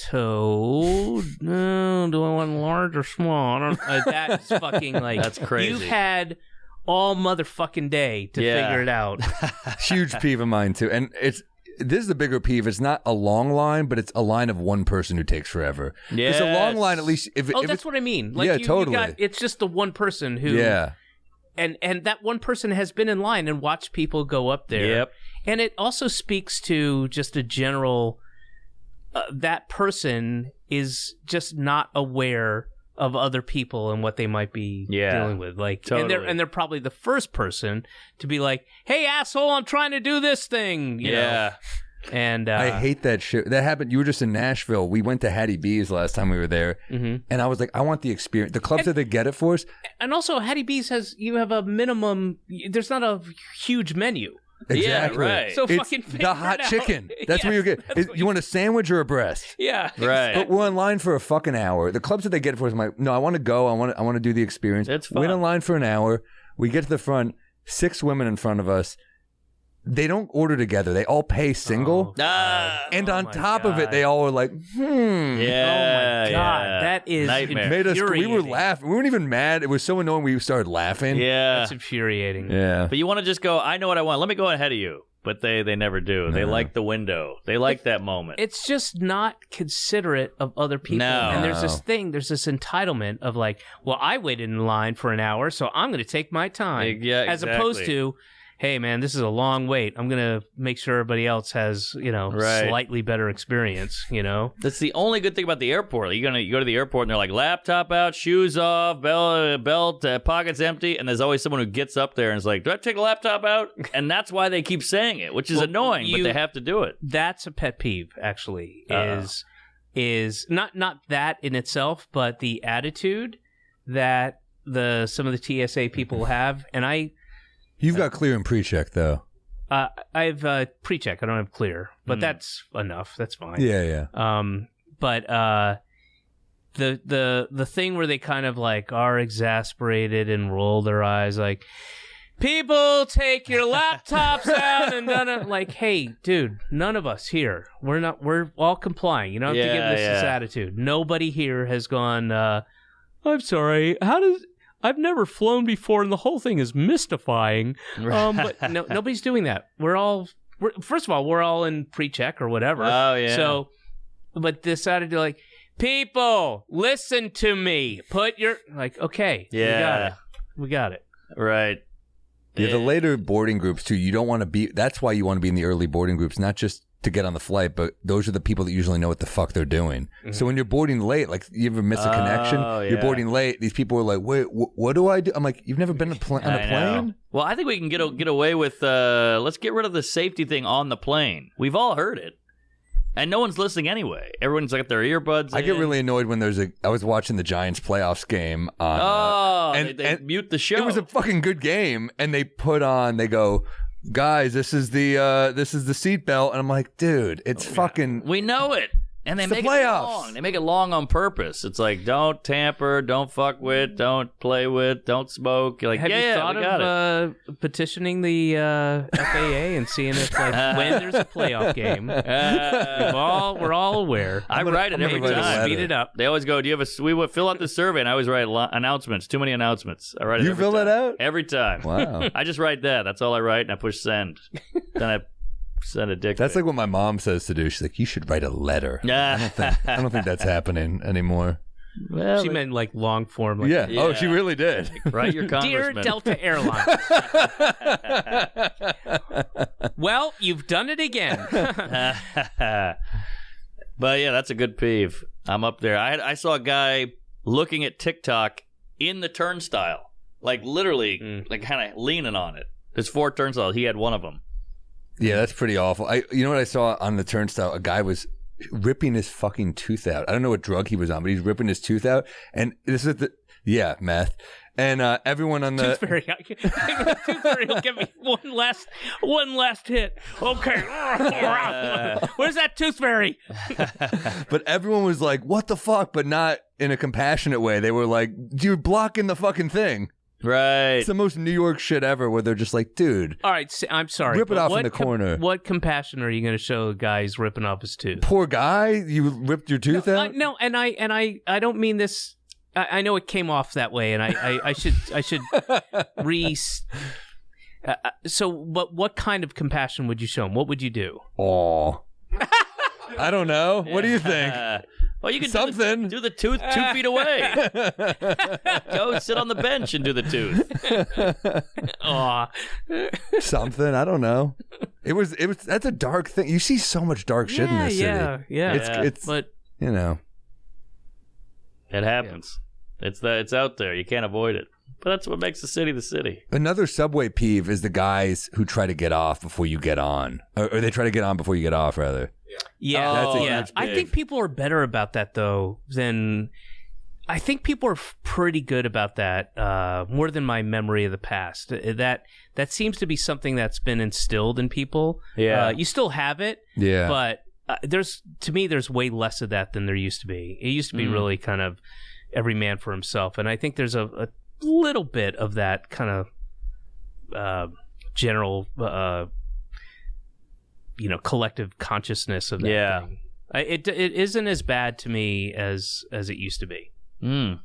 Since we're doing subways, there's like a huge uptick in people smoking on the trains now. I've seen that. It's insane. Like when I was a kid, like that would be like an immediate, like cops would jump on you. Yeah. They would beat you. And now it's just a regular thing. It never people bothers me. I haven't seen anybody smoking on a train. I see it a good I've amount. seen people get high and kind of like, try to hide it a little bit. I haven't seen like real blatant stuff. I saw a girl, a couple days ago, vaping, which is its own thing. Yeah, that's everywhere. But yeah, I haven't seen anybody smoking on the Vaping train. is Yeah, kind I see of. a I lot don't of it. vape, but like whenever I'm drunk and around someone But you who's got get it. one, it's You kind of get it. fun because you take a hit and you're like banana walnut. It's kind of fun. It kind of feels God, good. it's Vape disgusting, apologist. man. The whole thing. It's disgusting, but when you're wasted, it does kind of feel good. I don't know. Yeah, well, it's fun to suck in and blow out smoke. It is. It's fun. Yeah. Feel about Showtime on trains. Oh, I I mean, hate you know. Showtime. I get Has it. anyone- Totally They're- depends. They're trying to make a living, Completely but depends. I don't understand why do you think you should, like, anybody would give you money when you almost kick them in the face on when Because they're it leaving works. well, the Because doors it works. are closed too. There's enough tourists who were delighted by that. They got their Every story. single one of them that gives them, I'm like, dude, take it, please. I'm happy that you were like getting some cash. Take it on the But- street, not in like a tiny space. But there's some people who are really good, and it's interesting. sure. They're very good. I don't care for the phoning it in mariachi guys. I don't like anybody's phoning it in. But there've been some interesting, like, oh, that's cool. The troops are annoying, but I remember The troops? the dance troops. Oh! I But, thought you hated the army. But fuck the troops, dude. No, the dance troops when they come on. I remember I bombed a Montreal audition. I was like a young comic, and my heart was broken. I was like, I wanted to go. It was the year we both thought we both wanted it so bad, and we didn't get it. And I was on the train afterwards, just like hating myself. I'm like, man, my jokes stunk, and I was feeling so low. And a dance troupe came on, and the dude was just in my face, dancing around me, and it broke me. And I started laughing. It actually put me in a good mood. Oh, that's nice. Because when you're that low, you're just kind of like, I saw a baby crying, and the mom couldn't shut the kid up, and a guy dressed as a clown, which we were all terrified of, but he went up to the baby and did like a balloon animal thing, and then the baby loved it, and the mom was like, here's $20. Thank you. What? Yeah, it was huge. Damn. I'll tell you what's crazy that I could never do ever are the guys, and they're not necessarily that funny, but the commitment and the energy and the talent to go to Washington Square Park, put your little speaker down, get your mic, and just do stand up. Balls. That's Well, fucking comics. balls. Who's the guy? Was it Charlie Barrett? Charlie Barrett? What was his name? Charlie Barrett. Yeah. Yeah. No, not Barrett. He, Was it well, Barrett? he was like the Eddie Murphy before Eddie Murphy, right? Yeah, Dave Chappelle. got a No, lot it was from Charlie Barrett who was the guy in Washington Square Park. In Yeah. the, like 80s, 90s. Is it Right? Barrett? I think it was. I think you're I right. don't think it was Barrett. Am I wrong? And he's dead. He's Yeah. Chappelle said he would study him. Charlie Barnett. Barnett. Yes, So, Barnett. Yeah. But like that is, balls. I mean, that's just a skill I don't have. Well, you got to be very Not even broad, close. too. And you have to be enthusiastic. Yeah, that's you do have true. to be kind of like you're like broad, crowd pleasery ish. I mean, it's You like got to hit everybody. yeah. Yeah, but he's got some clips online, and you watch, you're like, this guy's funny. He is funny. It's almost like the freestyling, like rap guys who, like, Yes. go and you're like, whoa, where's that? How are you able to do this? Like, just, It's so cool. I mean, we talk about Marlon Craft a lot because Matt introduced me to a young rapper, and he has so many songs. It's a whole different thing, but you hear these lyrics, and they're like jokes. I mean, the way they have to like put Yeah, together these words, and You ever it's see so that clever. the old stuff of Biggie? No. Like freestyling, little rap battle, like impromptu type things. Really? And it's just a skill. It's like, holy shit. How Oh, do they dude, do it's that? so How do they witty. Come I up mean, with that shit. Oh, there it is. Check this out. yeah. He's probably like, he's 17. 17. He's not even that big yet.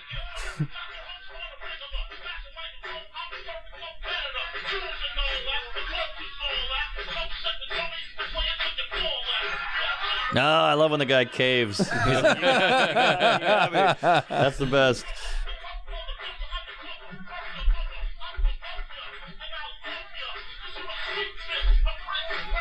Yeah, that's like a talent that like. Yeah, to that's have the- I mean, incredible. there are people taking 20 minutes to do Wordle. And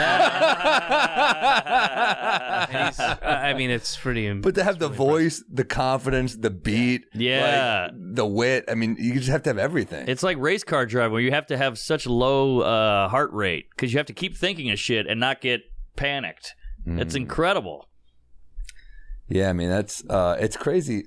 I've always said, and thank you for bringing this up. I've always said, freestyle rapping is really the same thing as like race car driving. Well, I'm just saying you got to be able to just shut down. Otherwise, you're just like, oh my god, I need another line. What's my next line? And you panic. You have to have just be that confident and. I'm agreeing with you. Oh come on.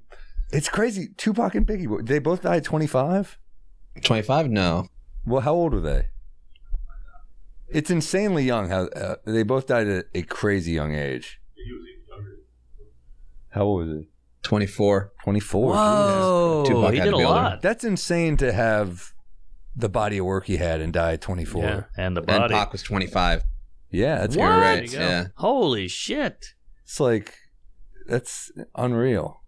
Wow. And Tupac has an insane catalog. He has so many fucking albums. Yeah. I know. And movies. Younger Yeah. than Jesus.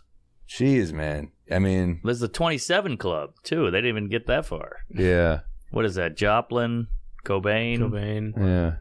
Yeah. Hendrix. Yeah. Hicks. No, Hicks was 30. No, 32, Hicks I is think. older. 32 or 33? I think you're right. That's 33. like the Jesus Club or something. Yeah, right? yeah. I don't know. Amy Throat Winehouse. cancer. Winehouse. There we go. That one's tragic as fuck. They got a lot done. It makes you really feel. I didn't do Conan until I was 29. When you And dabbed. even that doesn't mean much. no, it was a big deal for to me. us, it was a big deal. Yeah. We're different comedy classes, like that. To us, Conan was a big deal. Well, wait, I didn't do. That was my first. Hang on, Late night. that was my first late night thing, and I didn't do that until I was 30. Shit. Yeah, but you had a TV show. I might have. Yeah, I mean, it would have been because of that, but just barely. Oh, I mean- okay. Did you ever do stand up on late night, or was it always panel? Yeah, I did stand up on, and I Oh, got. wow. In fact, we talked about it because I did my very first stand up set. That wasn't like Evening at the Improv or one of those terrible. I did a couple of those. They were terrible. Oh, really? Wow. Really bad. Really. Do you remember who you were on with? I know John Biner was the Oh, host. yeah. There was Comedy on the Road. I did that twice, and I did Evening at the Improv. I don't remember, but it was they were weird. And anyway, but I did Conan. That was my first like legit late night thing. Pull it up. And Oh, then, that's I don't know if this is it. There's so many. That's panel. But we did one panel after I've done Conan 14 times, and we talked about my. So they cut a bit that had been cleared, and you do it's what it it's like 5 minutes and 12 seconds is what you get, and they cut a whole bit that had been cleared, and then I did. It was one of the last Conan shows before he left, and I think it might have been the one. It was on TBS, and it was just him and Andy, and you sit around. And he was kind of apologetic about it, and said, there was some recrimination there, like we cut you, we shouldn't have cut you, but years and years and years and years later, he addressed it. But it was weird because I went on, I started, and then there's a very strange edit that you wouldn't see in TV. You would just never see it, where it's like there's a laugh, and then it jump cuts to here going. And another thing is, it's just weird. It was clearly covering something up, but. Yeah, they cut the first TV appearance. They cut a bit. Damn, that's crazy to cut it that late. If they approve it, Yep, they approved it. They knew what the set was. Was it about a fucking Fuck baby? that baby. Yeah.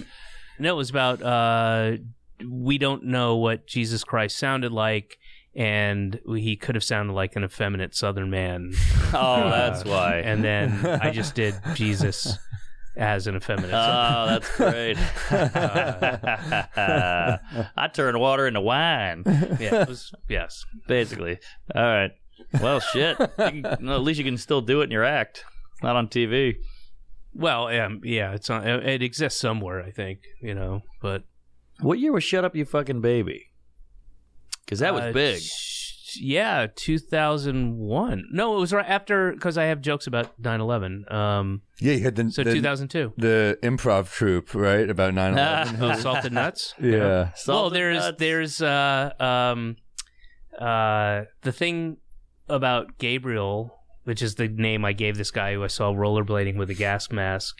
That's all true. That is really? Literally, yeah. I do not lie or make shit up and say it's true. When I say something's true, it's true. And and it was the day after, I think. And just the whole fucking city is traumatized. Yeah. It's crazy. And there's the 14th Street tanks and arms. Wow. Yeah, it was nuts. And on Houston Street, so I went out. The whole day and the night was surreal and bizarre, and everybody was dealing with it in their own way. And there was, it was all unknown. We didn't know what was happening. What would tomorrow bring? What awfulness is happening? Of people still couldn't get in touch with cell phone towers were down, Right. and all kinds of crazy shit. But nobody knew. You can look back on it and go, yeah, it was some crazy times, and the first week was weird, but the mindset, kind of like the beginning of COVID, all we're hearing is sirens and there's body bags. You don't know what's happening the next day, and you don't know what you're waking up to and what kind of world you're waking up to, what kind of New York City. And I'm just walking around. I don't know what I'm doing. I guess just sort of seeing what else is out there. And this guy is coming up from the west side, going west to east, on rollerblades, a loud gay, I would imagine. Sunglasses. No, sorry, not sunglasses, but gas mask. And then, threw on his whatever early aughts tight, short, rollerblade disco fucking outfit. And he's attitude, like real severe attitude. I can see he's coming up house, and there's no traffic, obviously. There's no cars, nothing.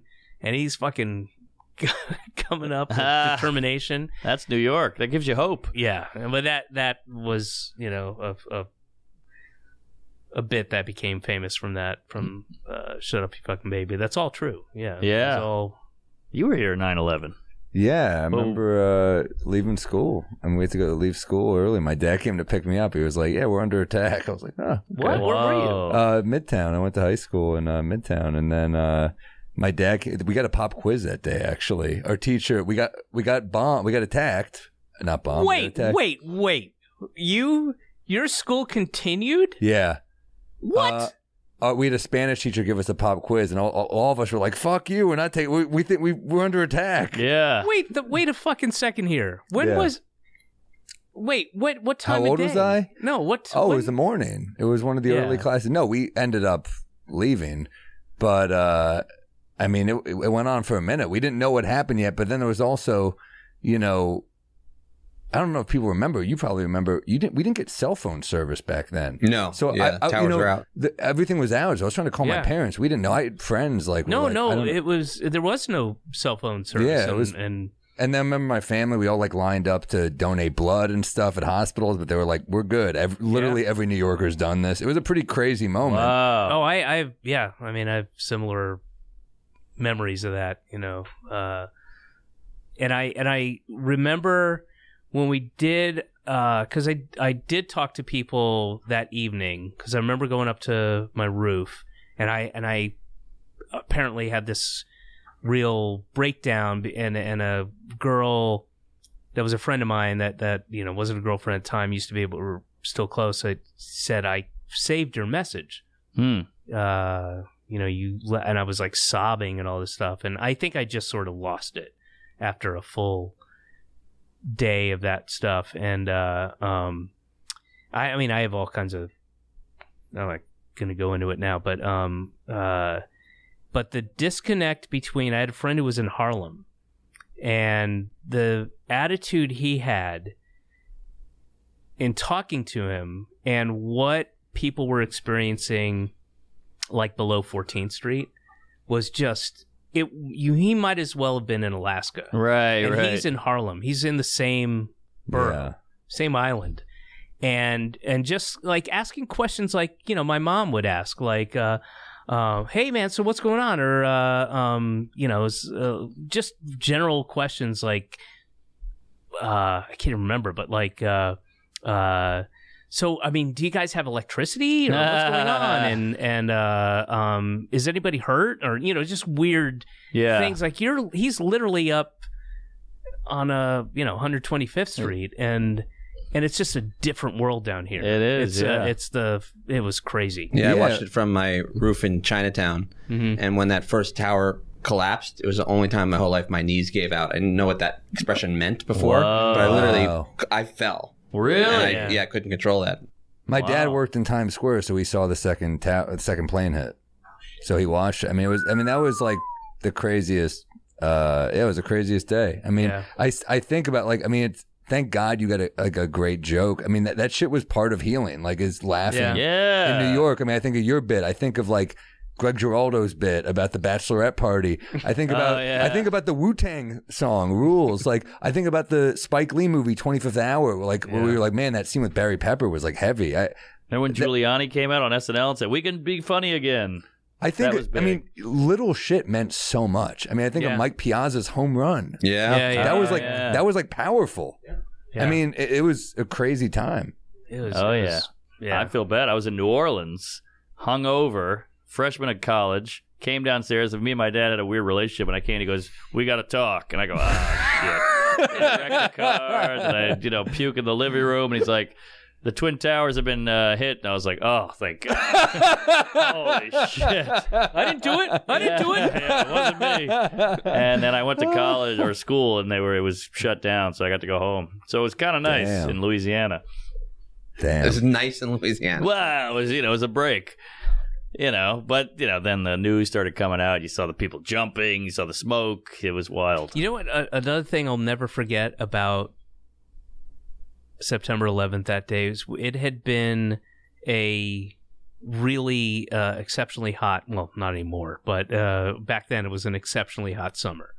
And that day was crystal clear. It was the first cool day for real. Like the temperatures had come down to like 70s, and it was night. It was a beautiful day. Beautiful. Couple clouds in the sky. Yeah. It was a nice temperature, and I remember that very well, like, because we had a particularly hot summer. Yeah. And we should name this, rechange it to Flight 93. There we go. The first joke I remember hearing after 9/11, because it was like very heavy atmosphere, was Colin Quinn, and it was like maybe 2 or 3 days after, and he was on a radio, I think he was on Opie and Anthony maybe, and he was like, people were saying like, something told me not to go down there that day, and he was like, the news. God, Colin, always. Galifianakis had a funny one where someone goes, "Where were you on 9/11?" He goes, "What year?" I always loved. Damn. Yeah, were you in with that tough crowd crew? They seemed very intimidating. That Patrice, Nortons, not really. the I mean, I knew DePaulos. them, and there was mutual respect, but that was more of a Comedy Cellar crowd, and I was never really ensconced in that. Yeah. I remember seeing you on Tough Crowd though, and it seemed like you killed on it. It was The only thing I remember about that was there were jokes about, this will tell you exactly when it was, although I can't tell you right now, but it was when Kobe Bryant was accused of raping the waitress or somebody in Denver, I think. And they were making jokes about the waitress, and that really bothered me. And it's like, it's just a thing, you have your own cutoff points where that's funny, that's not funny. I'll do a joke about that. I'm not going to do a joke about that. But and I don't have many. There are very few things I won't joke about. But like victims, like I'm not going to. This is terrible. Right. Like, what about a 9/11 joke? Fucking tons of them. But that's victims. 9/11. Well, that's in the abstract. I'm not talking about a specific. I didn't go, hey, you know that motherfucker from Goldman Sachs who died? Fuck that dude. Listen to this. No, I mean those are, and they're not jokes about people dying so much. Although I do remember that joke. Now I haven't thought about it in 20 plus years. All but right. The thing about the New York casino and the people who went to the New York or were at the New York casino during 9/11 in Las Vegas being like I can relate. That's good. I can't remember what the thing was, but that's a funny angle. Well, hey, geez.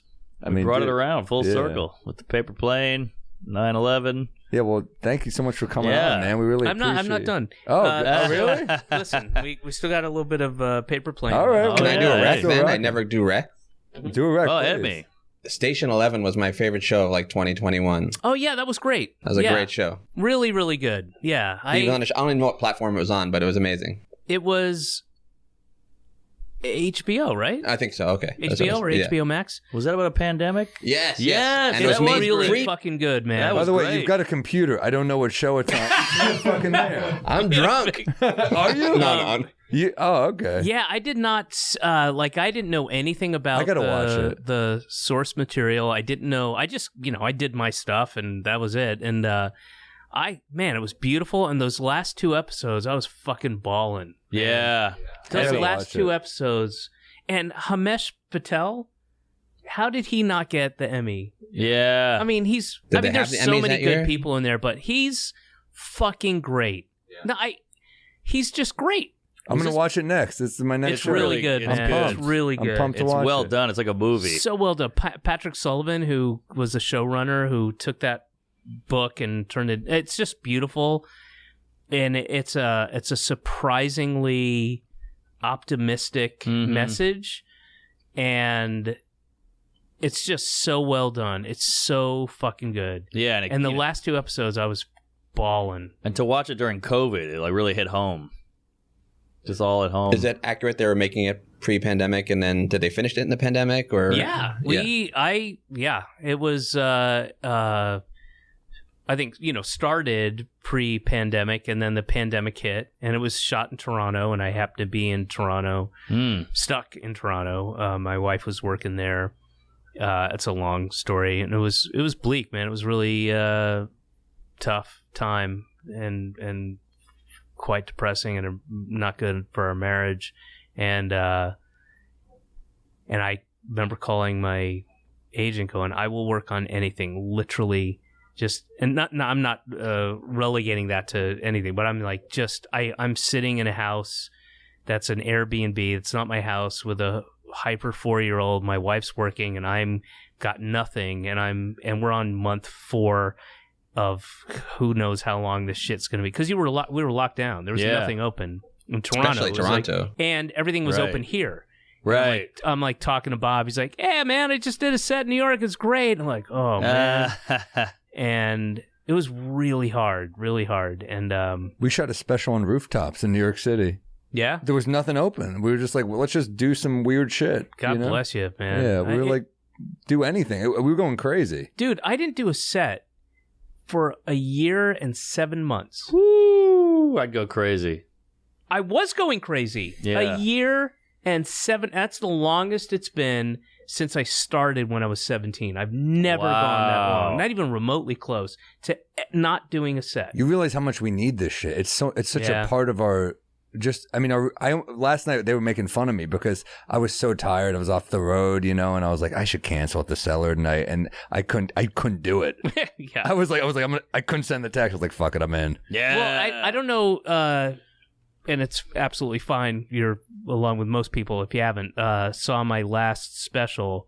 I'm from the future, but that is about at least part of it is about not being able to do stand-up. In the first set, I'll never forget it, I was supposed to go out on tour, and then the second wave, the Delta Omicron wave, came and canceled that tour. I'm like, fuck it, I'm not going to go through this again, because again, you don't know what the future is when that's happening, and I'm like, have to cancel a tour which I've never done in my life, and it was one of the sickest feelings I've ever had. Just like, I love doing stand-up. I need it. I have to do it. And to develop this, hour and 15 minutes, whatever it was, and then to have to cancel it. So I just shot it at the Bell House. I scrambled and put it together, and it's on my website, officialdavidcross.com. Yes, you heard that correctly. And it's about, a lot of it is about the, not being able to do stand-up and being stuck and the pandemic and all that shit. But the very first set I had was at the Sultan Room. And it was... I came back with my daughter. My wife still had to be there for shooting the show the minute we could. And when I say minute, I mean, what's the flight? The earliest I can get out of here. I'm going to have my daughter for a month without my wife. It doesn't matter. It's just, we're going back. We're getting out of here. We're getting the fuck out of Toronto. We're going home. Things are open. It's nice out. Mm-hmm. My kid can ride her scooter and socialize, and I can do stand-up, whatever. And I know my wife's not going to be there for months. It's like, I'm happy to do it. Just me and her. Great. Yeah. And my first set was at the Sultan Room, and I was like, just get me anything. And I almost started crying. Wow. I was starting to talk and, going like, this is, I haven't been able to do stand up for, the last time I did a real set was, and I started to lose it a little bit. And then I riffed this thing that actually became something in the set that I just kept in there, and it was really fun to do, but I just riffed only to save myself emotionally, because I was about to start crying. And it was the beginning of the set. Yeah. And, you can close a set by crying, but don't open a set by crying. And I was like, oh, this has been a dream of mine. And, I dreamt about this day. And then I just turned it into this riff about a weird dream I had with people in the audience. But it's, it was one of the most powerful things I've experienced, where like, it's so important to me. Such a part of my makeup, and I have to have it. Unlike any other, if I never wrote another thing, if I never acted in another thing, if I never directed or produced, okay. But if you said I can't do stand-up, it would crush me. Same. I get it. And that's because that's the thing that should be on our terms. Like the other stuff is like, you're waiting. Okay, you got cast in this, right? Stand-up's on our terms, so it's like loss of all control. Dude, that was a big part of it. Was because there were a couple periods where I would say something or do something, and I thought, okay, I'm going to be blacklisted, or this is pre-cancel culture, but I'm not going to get to work. I'm going to be difficult to work with. Whatever, people aren't going to hire me, and I would always in the back of my head go, okay, I can always do stand-up. Right. I always will do stand-up. And Sam, you're right. It was not in our control, and that was a real fucking, gut punch. Like, you can't. I mean, I can't even. And my wife was like, just go find somewhere to go, like in an encouraging way. Like, go to Alberta for the week and go to Vancouver, whatever. And I got online, and everything's closed all across Canada, and there was no going back and forth because there was a 14-day quarantine because Canada was locked down. Damn. What was called stay-at-home orders, and Brutal. it was brutal. Canada was rough. It was, Well, I mean, it was rough here too. I mean, it no, wasn't but as dude, rough. this was was worse. opening. This was New York was opening up. Vanderbilt Avenue had the open streets thing, and there's like 5 lanes, and the median, and it's like shut to traffic, and all the people are out there. The whole community's bringing tables out there, and they're sharing food, and kids are running around on their scooters and shit like that. And in Toronto, you're locked down Yeah. Fuck. with way less of the numbers that Right. It was. I mean, I remember the first set I had back. I mean, I did the Cellar and Gotham Comedy Club the first night, and Jerry Seinfeld wanted to be the first person on stage. He was like, "I want to go on before the host. Like, this is meaningful to me." He was emotional too. You'd see tears in his eyes. I was like, "Holy shit, Jerry's tearing up. This is pretty historic." You know, it was like press from the New York Post there. And Jerry, wow, what a coincidence! but Jerry, to his credit, there was a big plastic barricade between him and the stage. He goes, "What is this?" And they were like, "Well, this is to protect you guys." He's like, "This isn't comedy." And they moved it. So there was no barricade ever at Gotham because Jerry was like, What the hell?" Yeah. 67 people died. It was a bloodbath. But Jerry got to feel alive on stage. And that's what matters. Comedians in clubs killing guests. Damn. Well, thank you guys so much. Yeah. No, you were Thank awesome, you, man. Thanks for Yeah, doing thanks. this. See David Cross, officialdavidcross.com. All You over can the see road. his tour all over the country. Not And Toronto. No, I'm kidding. You're going to Toronto. I'll be in Toronto for sure. Danforth. Yeah, always. Yeah. look at all those dates. Matt, can you read some of them That's out loud? Yeah, That's sure. the We beginning got San Francisco on the 22nd of March. We have One of my favorite Austin, cities. Texas after that, Houston after that, Great. Dallas after that, April 1st in New Orleans, and then St. Louis, Chicago, Illinois, Knoxville, Tennessee. Wait, Chicago, Illinois? That's not right. It should be Chicago, Kentucky. That's a mistake on our end. I'll fix that up. We got Knoxville, and just go to the site to see more. Yeah. there's- All right. Good stuff. Check out David it. Cross. Check out his old stuff, his new tour. Go nuts. Where you at, Sam? Vancouver, Seattle, Portland. We had a night in Portland. That should be great. Salt Lake City, AC, Royal Oak, Minneapolis, added in Boston, New Haven, Madison. Those are all Madison. great. I'm looking at those are all great rooms, I'm man. pumped, man. Yeah. Miami, Wilbur, right. Orlando, DC, Atlanta, everything. Where are go you to in Atlanta? Tabernacle? Oh, wow. That's big. Yeah. That's a it's- big deal. I'm pumped, man. Yeah, that's it. Samuel.com/shows. Check it out. I got all mine up here. Hawaii, then Spokane, then Rochester, Miami, Appleton. Who's routing you? This is It's fucking- horrible. This It's horrible routing routing. is terrible. I Well, know. he's gearing up for a special, so he's doing clubs and I'm he's doing the he's small but clubs. but the routing. Wow. I mean, the places are fine, but to go from that place to that place Well, to I that come place back to that New York place, every time in the middle. I never go straight Yeah, from that's- gig to gig. It's not necessary. Do you have to feed your fish or what? Get somebody to do that. I like Nah. to come back. his tank's only got plates in it anyway. He's good. Yeah, tell my agent, will you?